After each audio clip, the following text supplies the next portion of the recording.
7 سال کی عمر ایک روایت کے مطابق، ٹھیک ہے، خواب میں آپ کو کہا جاتا ہے آپ نے 3 راتوں تک مسلسل خواب دیکھا کہ اپنے بیٹے کو ذبح کرو. اگین ذرا سمجھیے گا قربانی کا لیول.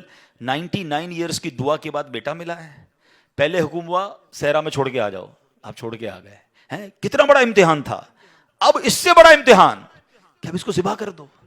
اچھا اب یہ بھی چلیں، آج آپ کو بہت خوبصورت بات سننے کو ملے گی کہ آپ کو جب 8 ذوالحجہ کی آپ نے خواب دیکھا نا تو آپ کنفیوز رہے کہ یہ شیطان کی طرف سے یا اللہ کی طرف سے خواب ہے.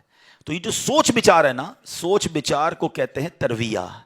تو جو 8 ذوالحجہ کا دن ہے اس کو یوم الترویہ کہا جاتا ہے. اس کی وجہ یہ ہے ایک بار پھر خواب آیا تو آپ نے یقین کر لیا کہ یہ اللہ کی طرف سے حکم ہے. تو اس لیے 9 ذوالحجہ کو کیا کہا جاتا ہے؟ یوم عرفہ.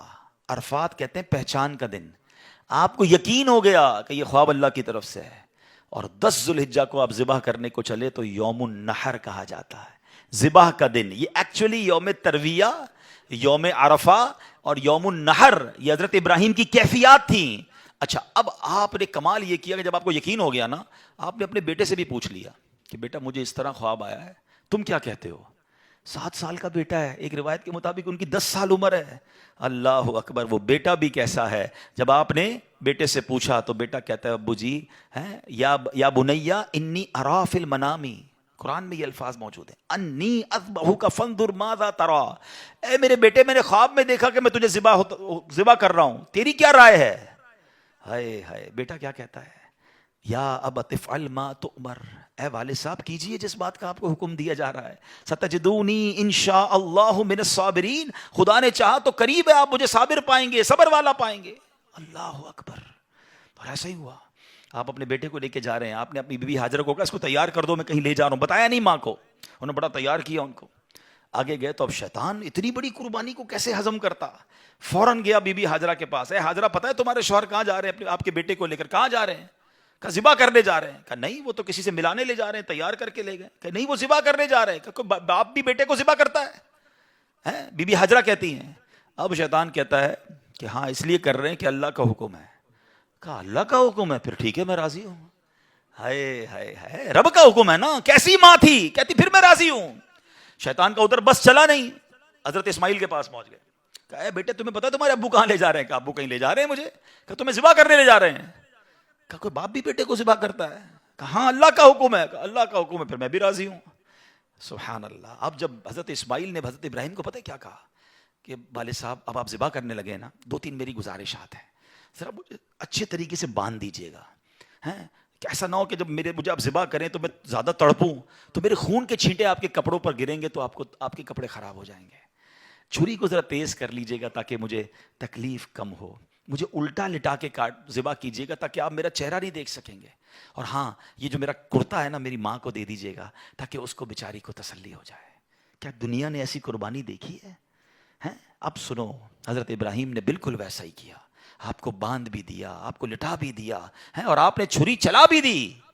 چھری کا کام کاٹنا ہے، اللہ چاہے تو چھری نے کام نہیں کرنا نا. آپ نے اپنا کام پورا کر دیا، وہ تو کر چکے جو کرنی بشر کی ہے. مگر پھر کیا ہوا؟ سبحان اللہ. یہ امتحان ختم ہوا اور اب آسمان سے آواز آئی. حضرت ابراہیم بالکل اوپر بیٹھے ہیں اور چھری چلا رہے ہیں تو اوپر سے آواز آئی سبحان اللہ، اللہ اکبر اللہ اکبر. آپ نے جب سر اٹھایا تو دیکھا جبریل امین جنت سے مینڈھا دمبا لے کر آ رہے ہیں. تو آپ سمجھ گئے میرے امتحان کا وقت پورا ہو گیا ہے. بے شاختہ آپ کی زبان سے نکلا لا الہ الا اللہ واللہ اکبر. تو حضرت اسماعیل تو نیچے لیٹے ہوئے تھے، وہ بھی سمجھ گئے کہ لگتا ہے ہمارا امتحان پورا ہو گیا. وہ کہتے ہیں اللہ اکبر وللہ الحمد. یہ جو عید والے دن تسبیح پڑھتے ہیں نا، کیا یونیک تسبیح ہے، کیا یونیک تکبیر ہے. کن 3 شخصیتوں کی زبان سے نکلا ہے؟ پہلا پارٹ حضرت جبریل کی آواز میں، is the middle part of that تکبیر حضرت ابراہیم نے ادا کیا ہے، اور آخری حصہ ہے حضرت اسماعیل کی زبانی. ذرا سوچو تو صحیح کیسا منظر ہوگا. ذرا مل کے تکبیر پڑھیں اور اس منظر کو یاد کریں.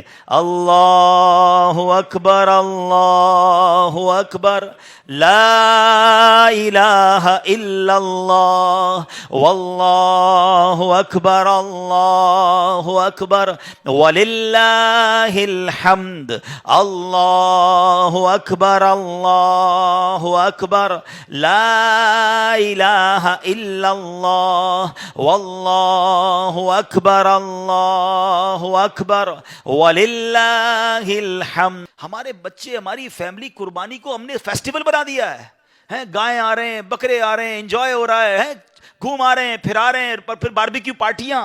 کبھی تو یاد کرو یار کیا ہوا تھا, یہ کیوں کر رہے ہیں قربانی, یہ کیسی قربانی کی داستان ہے. کب بتائیں گے ہم, کب اس کو سوچے تو صحیح. ہمیں خدا کی قسم ایک بار ان کو ہمیں زندگی میں اگر ہمیں بھی یہ کہہ دیا جائے کہ چلو ہر سال نہیں, زندگی میں ایک بار آپ بھی اپنا ایک بچہ ذبح کرو, کیا حال ہوگا. کتنی بڑی آسانی, بکرے کاٹو, گائیں کاٹو, خود ہی کھاؤ, انجوائے کرو. شریعت نے کتنا آسانی کر دی ہم پر, لیکن اس قربانی کو تو یاد کریں نا. اور پھر اس سے سیکھنے کو کیا ملا کہ یہ وہ لوگ تھے کہ جن کی ان واقعات کو پڑھ کر کبھی تو احساس ہو یار کہ کبھی مال کی قربانی دینی پڑے تو میں حاضر, کبھی وقت کی قربانی دینی پڑے تو میں حاضر, کبھی اپنی خواہشات کی, اپنی ڈیزائرز کی قربانی دینی پڑے تو میں اللہ کے لیے دوں گا. اور اللہ وہ دن لائے جب جان کی قربانی دینی پڑے, تم بھی اب پیچھے نہ ہٹے کہ یا اللہ جان بھی تیری ہے, تو نہیں تو دی نا جان, اے اللہ میں راضی. اللہ وہ جذبہ عطا فرمائے.